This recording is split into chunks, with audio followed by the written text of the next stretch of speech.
He tore his entire country away from the most powerful religion on earth to marry one woman. 3 years later, he had her killed. Not because he stopped loving her, because he couldn't admit he was wrong. This is the sunk cost fallacy, and it's still ruining lives today. Henry VIII already had a wife of 24 years. She couldn't give him a son.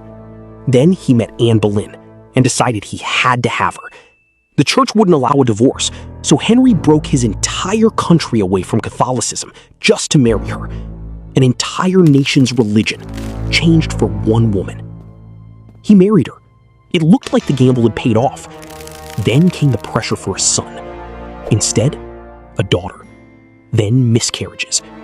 Everyone around him said the same thing. Cut your losses. He couldn't. Not because Anne deserved reconsidering, but because admitting the price he'd already paid was for nothing felt unbearable. This is the sunk cost fallacy. Cut your losses. The more you've already paid, the harder it becomes to walk away, even when staying costs more. So instead of admitting the mistake, Henry escalated. If Anne couldn't be the answer, she had to become the problem.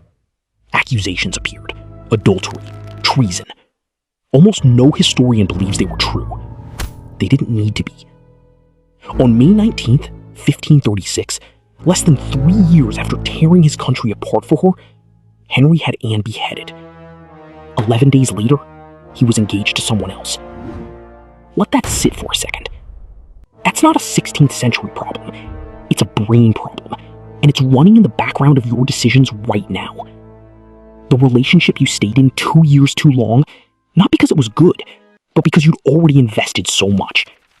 Your brain isn't calculating whether staying is smart. It's calculating whether leaving means admitting a loss. The time or pride you already spent is gone either way. Staying doesn't get it back. It just adds to what you'll eventually have to walk away from. Henry didn't choose between right and wrong.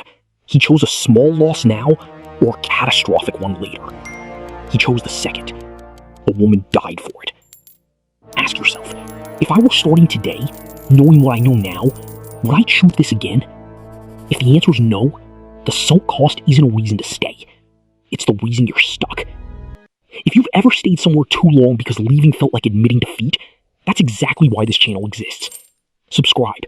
The next person who got this wrong might explain the decision you're making right now.